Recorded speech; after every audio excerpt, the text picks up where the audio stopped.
Muy buen día, estimados tutor compañeros. Estoy dando cumplimiento a nuestra tarea número uno, interpretar conceptos y bloques de los sistemas de instrumentación. En esta ocasión vamos a ver un tema muy interesante que tiene que ver con la explicación del funcionamiento del puente de Wheatstone.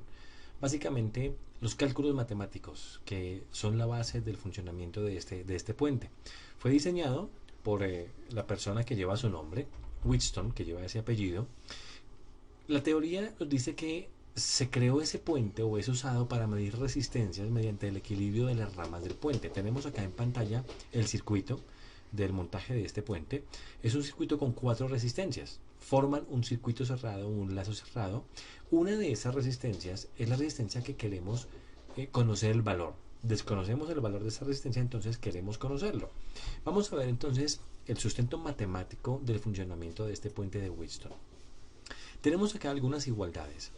El puente está equilibrado, se dan algunas condiciones. ¿Qué significa que el puente esté equilibrado? Aquí tenemos 4 resistencias. Una de ellas es variable y la otra resistencia es un valor desconocido. Y en la mitad tenemos un medidor, un voltímetro. Este voltímetro, en el momento en que esté midiendo un valor de 0, significa que el puente está equilibrado. Por las leyes de Kirchhoff, entendemos entonces que la corriente 1 que circula por acá va a ser igual a la corriente 2 y la corriente 3 va a ser igual a la corriente en X. En ese momento decimos que el puente está equilibrado y el valor medido entre los puntos A y B del voltaje es igual a 0. Matemáticamente establecemos las siguientes condiciones. La corriente IG va a ser igual a 0, es decir, esta corriente que circula aquí sobre nuestro medidor. Cuando eso sucede, cuando el puente está equilibrado, que I1 es igual a I2. I1 igual a I2. También decimos que I3 va a ser igual a IX, las otras dos resistencias. Y también decimos que el voltaje medido en A con respecto a tierra va a ser igual al voltaje medido en B.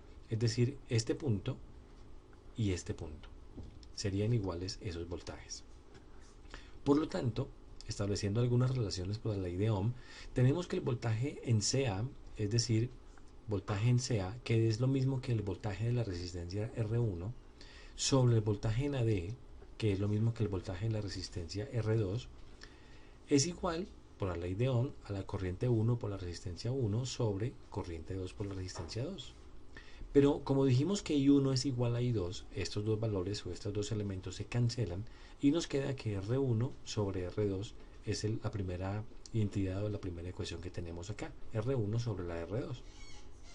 De manera similar, establecemos la misma voltaje en CB, voltaje en BD, esa división, que es lo mismo que el voltaje en R3 y el voltaje en RX, viene a ser igual a sus corrientes por su valor de la resistencia, de la manera como la vemos acá, esta división.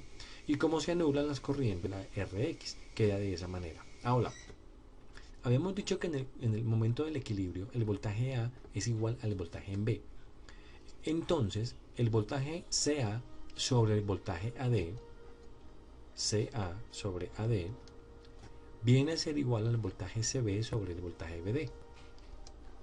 Es decir, los que están enfrentados, porque el circuito está en equilibrio. Si eso es así, entonces R1 sobre R2 es igual a R3 sobre RX. R1 sobre R2 es igual a R3 sobre la resistencia X.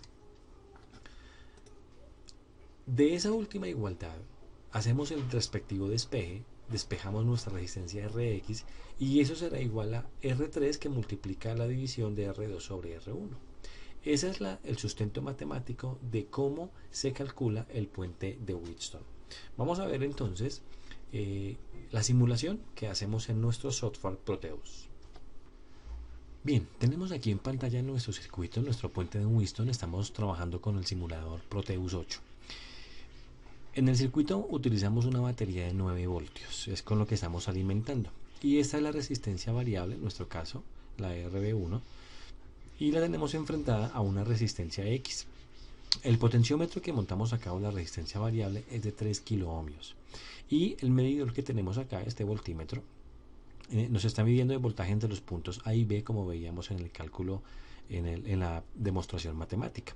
Hagamos la simulación. En este caso vamos a ver cómo el circuito está completamente balanceado. Miremos el voltaje que mide 0 voltios, es decir, está balanceado el circuito. ¿Por qué? Nuestro potenciómetro está ubicado al otro extremo, 3 kilo ohmios, y la resistencia X que estamos midiendo también es de 3 kilo ohmios. Bien, vamos a ver si movemos este potenciómetro, pongámoslo en su punto medio, y vamos a ver que el circuito se nos desbalancearía. Menos 6.72. Bueno, en este caso se nos fue al otro extremo. Claro, por supuesto, porque la resistencia es de 3K. Estamos aquí prácticamente con una resistencia de 0. Es lo que estamos midiendo. Bien, pongámoslo en el punto medio.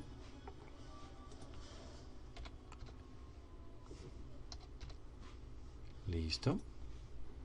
Y acá iniciamos la simulación. Sigue desbalanceado. El potenciómetro está en el punto medio. Menos 1.35 voltios. Ahora, ¿qué pasa si la resistencia que estamos midiendo acá, la RX, también fuera de un valor de 1.5? Estamos haciendo la demostración aquí en nuestro simulador de los cálculos que ya vimos ahorita en pantalla. Aquí tenemos el circuito balanceado. Estamos en 0 voltios porque las resistencias que estamos midiendo son exactamente iguales. Algo importante, el valor de esta resistencia no puede ser superior al valor que tenemos en este potenciómetro. Bien. Aquí en pantalla tenemos una imagen de un puente de Wheatstone en la vida real. Tenemos, por ejemplo, acá los terminales marcados con T, serían los que medirían la resistencia que queremos averiguar su valor. Este mando, botón B, nos permite variar el valor de la resistencia, que en nuestro caso es el potenciómetro, y acá tiene unos indicadores que muestran la resistencia que está teniendo. Acá tenemos el voltímetro. Cuando el circuito esté balanceado B, será el valor de la resistencia que se está averiguando, la que está conectada en los terminales B. Bien, muchas gracias, espero que esta explicación haya sido de su interés.